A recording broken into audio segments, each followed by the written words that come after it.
नमस्कार साथियों, अपन टॉपिक चल रहा है अभी ट्रांसफार्मर। अपन ने वोल्टेज पढ़े, करंट पढ़े, फ्रीक्वेंसी पढ़े, रेजिस्टेंस पढ़े, पावर पढ़े और पावर फैक्टर पढ़े। अपन और आगे देखेंगे क्या क्या होता है। ट्रांसफार्मर वोल्टेज को क्या करता है भैया? ट्रांसफार्मर वोल्टेज को स्टेप अप करता है या स्टेप डाउन करता है, या वोल्टेज को एक स्थान से अन्य स्थान में क्या करता है, पहुँचाता है। करंट क्या है? वोल्टेज के सापेक्ष करंट ऑटोमेटिक क्या होता है, परिवर्तित होता है। जैसे कि अपने वोल्टेज को स्टेप अप करें तो करंट क्या होती है, स्टेप डाउन होती है। और हम मान लो वोल्टेज को स्टेप डाउन करें तो करंट क्या होती है, स्टेप अप होती है। फ्रीक्वेंसी क्या है? फ्रीक्वेंसी एक समान होती है, कितनी होती है, 50 हर्ट्ज होती है। रेजिस्टेंस क्या होता है? दोनों वाइंडिंग के मध्य क्या होता है, अनंत होता है। और कपलिंग कैसी होती है? दोनों कॉइल के बीच में इलेक्ट्रोमैग्नेटिक कपलिंग होती है। पावर क्या दोनों वाइंडिंग में समान होता है। और पावर फैक्टर क्या है? पावर फैक्टर लोड पर निर्भर करता है, और नो लोड पर पावर फैक्टर कितना होता है, 0.1 से 0.2 क्या होता है, लेगी। यहाँ तक क्लियर है? अब आगे पढ़ते हैं भाई अपन।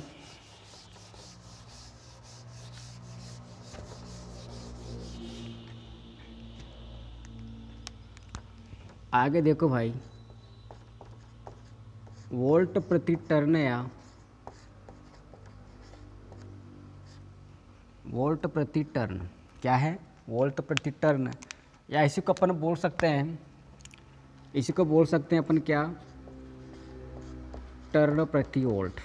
क्या होता है? टर्न प्रति वोल्ट।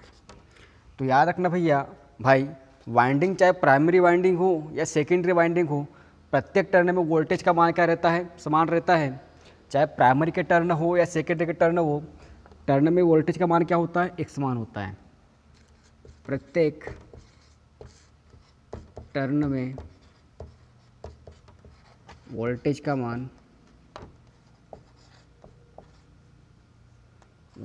मान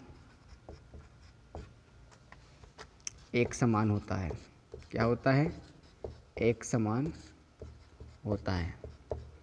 प्रत्येक टर्न में क्या होता है, वोल्ट भाई, प्रत्येक टर्न का वोल्ट क्या होता है, एक समान होता है। और आगे देखो, आगे क्या है, फ्लक्स। फ्लक्स क्या होता है भाई? तो फ्लक्स देखो, ट्रांसफार्मर में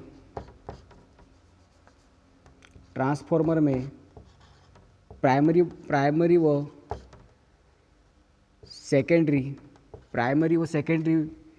वाइंडिंग का एक कॉमन फ्लक्स होता है। क्या होता है? एक ट्रांसफार्मर कितनी वाइंडिंग होती है? 2 वाइंडिंग होती है। तो ट्रांसफार्मर में प्राइमरी वाइंडिंग और सेकेंडरी वाइंडिंग का क्या होता है, सेकेंडरी वाइंडिंग का, दोनों वाइंडिंग का मतलब ट्रांसफार्मर प्राइमरी सेकेंडरी वाइंडिंग का एक कॉमन फ्लक्स होता है। क्या होता है? एक कॉमन फ्लक्स होता है। कॉमन फ्लक्स होता है, उसे क्या कहते हैं अपन? उसे कहते हैं अल्टरनेटिंग मैग्नेटिक फ्लक्स। क्या कहते हैं? Alternating magnetic flux.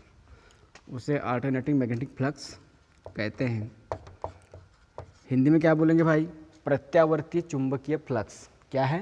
प्रत्यावर्ती चुंबकीय फ्लक्स। समझ में आया क्या?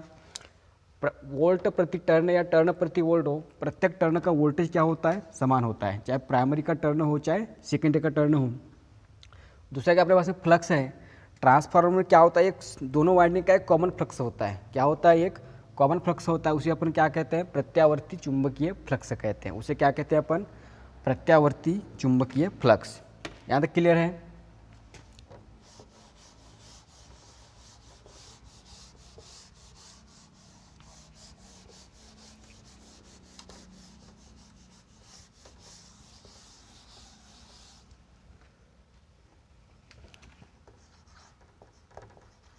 अब देखो भाई, क्या वाइंडिंग, क्या है ये वाइंडिंग। सबसे पहले याद रखो भाई, वाइंडिंग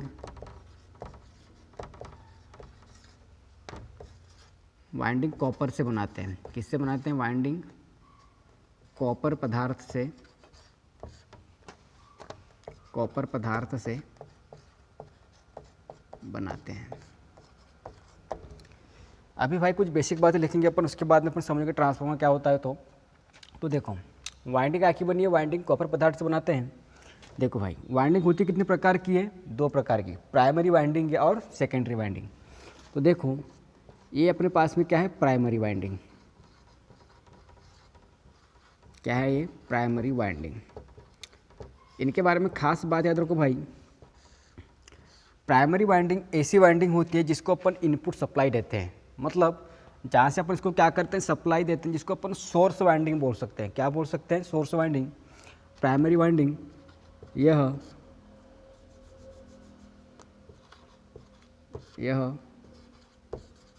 वह वाइंडिंग है, यह वह वाइंडिंग है जिसको इनपुट सप्लाई देते हैं, जिसको इनपुट सप्लाई देते हैं। समझ में आया क्या भाई? प्राइमरी वाइंडिंग क्या है? जिसको अपन क्या कहते हैं? सप्लाई देते हैं, या जिसको अपन इनपुट देते हैं उसे क्या कहते हैं? उसे अपन प्राइमरी वाइंडिंग कहते हैं। जिसको अपन इनपुट क्या देते हैं? सप्लाई देते हैं, मतलब जिसको अपन सोर्स वाइंडिंग बोल सकते हैं, जिसको अपन इनपुट सप्लाई देते हैं। देखो और क्या है प्राइमरी वाइंडिंग के बारे में? सबसे पहली खास बात भाई, पहचान क्या है? प्राइमरी वाइंडिंग को अपन इनपुट सप्लाई देते हैं, मतलब इनपुट वाइंडिंग है। दूसरी बात, प्राइमरी वाइंडिंग में खास बात क्या है? Primary winding low voltage, L का मतलब क्या होता है? लो। वी का मतलब क्या है भाई? वोल्टेज। देख लो, प्राइमरी वाइंडिंग लो वोल्टेज, मतलब प्राइमरी वाइंडिंग लो वोल्टेज की भी हो सकती है या हाई वोल्टेज की भी हो सकती है। समझ में आया क्या? हाई वोल्टेज भी हो सकता है।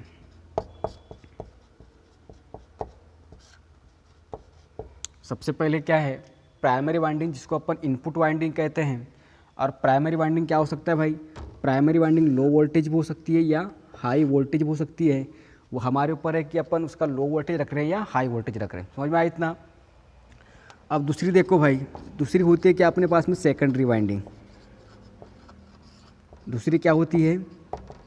Secondary winding.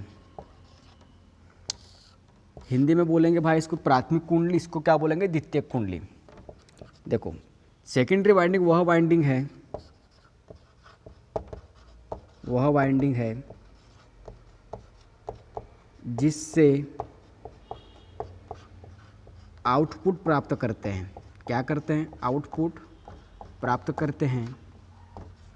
या और बोल सकते हैं भाई अपन, सेकेंडरी वाइंडिंग वह वाइंडिंग है जिससे आउटपुट प्राप्त करते हैं या जिसमें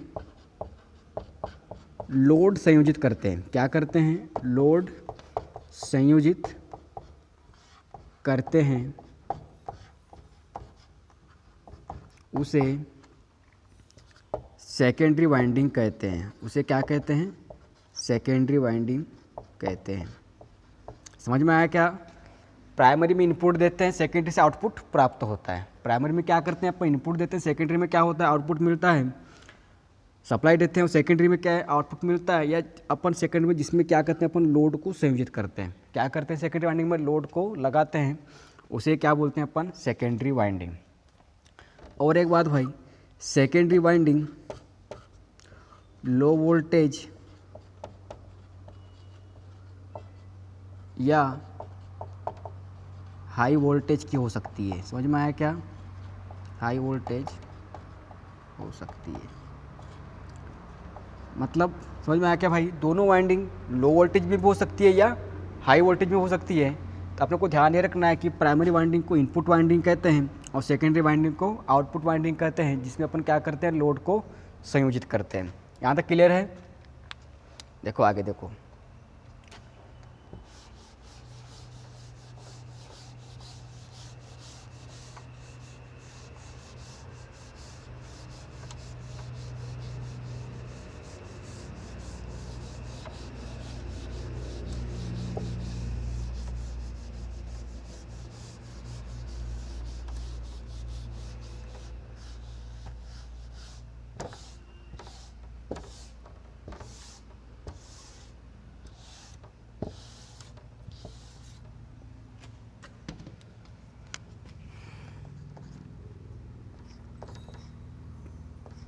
ट्रांसफार्मर की दोनों वाइंडिंग, ट्रांसफार्मर की दोनों वाइंडिंग, ध्यान से पढ़ो भाई, एग्जाम में क्वेश्चन आते हैं ना। ट्रांसफार्मर की दोनों वाइंडिंग आयरन कोर पर, ट्रांसफार्मर की दोनों वाइंडिंग आयरन कोर पर होती है। कहाँ होती है भाई?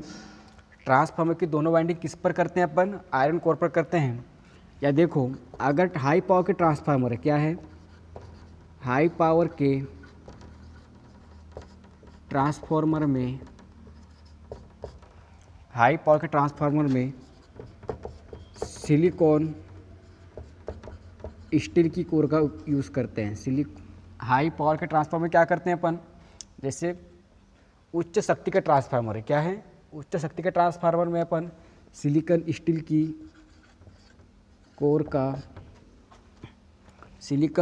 कोर का प्रयोग करते हैं। किसका प्रयोग करते हैं भाई? अगर सिंपल ट्रांसफार्मर तो काय की कोर है? आयरन कोर है। और बड़े पावर के ट्रांसफार्मर तो किसकी कोर का प्रयोग करते हैं अपन? सिलिकॉन स्टील की कोर का। अब देखो भाई कि सिलिकॉन स्टील बनता कैसे है ना, तो लिख लो इसको, एग्जाम में आता है सिलिकॉन स्टील। सिलिकॉन स्टील में भाई देखना 4% मात्रा किसकी होती है? सिलिकॉन की होती है। 4% किसकी मात्रा है? सिलिकॉन की है। और 96% मात्रा कितनी होती है? किसकी होती है? स्टील की होती है। सिलिकॉन स्टील किसका मिश्रण है भाई? Steel plus silicon. सिलिकॉन की मात्रा कितनी है? 4%। ठीक है। इसकी मात्रा इसलिए कम रखते हैं भाई कि अगर इसकी मात्रा अगर अपन ज़्यादा रख दिए तो क्या है? फ्लक्स, सेकेंडरी वाइंडिंग के फ्लक्स को, मतलब प्राइमरी वाइंडिंग का फ्लक्स सेकेंडरी के फ्लक्स को क्या करेगा? लिंक नहीं कर पाएगा, क्योंकि इसका रेजिस्टेंस क्या, सिलिकॉन का वेरी हाई होता है। याद रखो, इसलिए अपन क्या रखते हैं? इसको कम रखते हैं।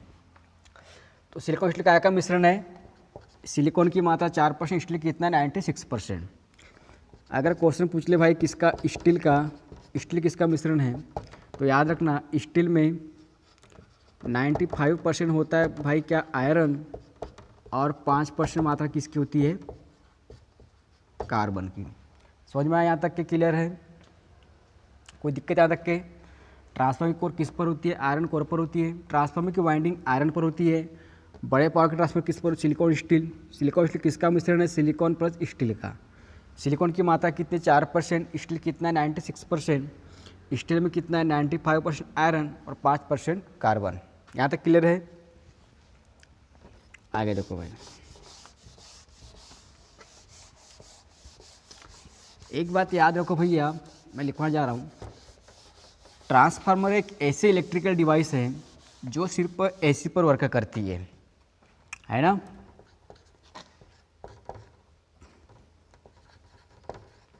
ट्रांसफार्मर ओनली एसी सप्लाई पर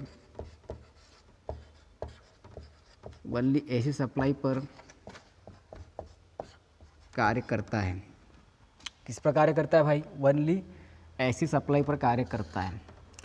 तो भाई क्वेश्चन आ जाएगा भैया कि अगर ट्रांसफार्मर को डीसी सप्लाई देंगे तो क्या होगा, है ना?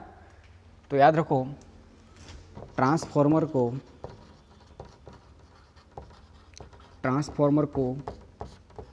डीसी सप्लाई देते हैं तो,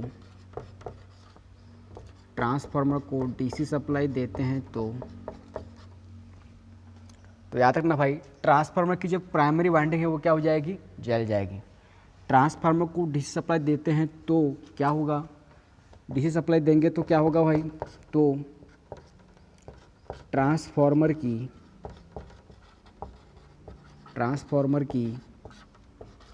प्राइमरी वाइंडिंग क्या हो जाएगी? ट्रांसफार्मर की प्राइमरी वाइंडिंग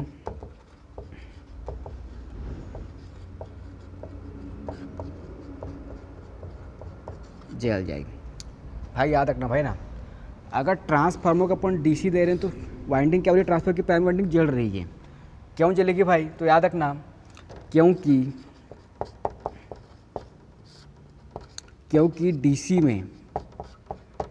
डीसी में इंडक्टिव रिएक्टेंस का मान क्या होता है?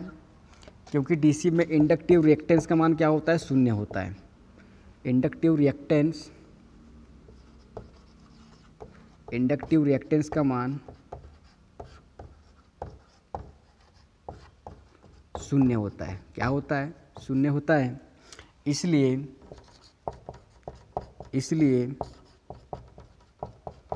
धारा का मान क्या होता है, धारा का मान उच्च होता है। समझ में आया क्या? अगर ट्रांसफार्मर को अपन डीसी सप्लाई देते हैं तो क्या होगा, ट्रांसफार्मर की प्राइमरी वाइंडिंग क्या हो जाएगी भाई, जल जाएगी। क्या हो जाएगी, सेकेंडरी नहीं जलेगी, क्योंकि सेकेंडरी में करंट जाएगा ही नहीं, क्योंकि दोनों के मध्य रेजिस्टेंस कितना है, अनंत है।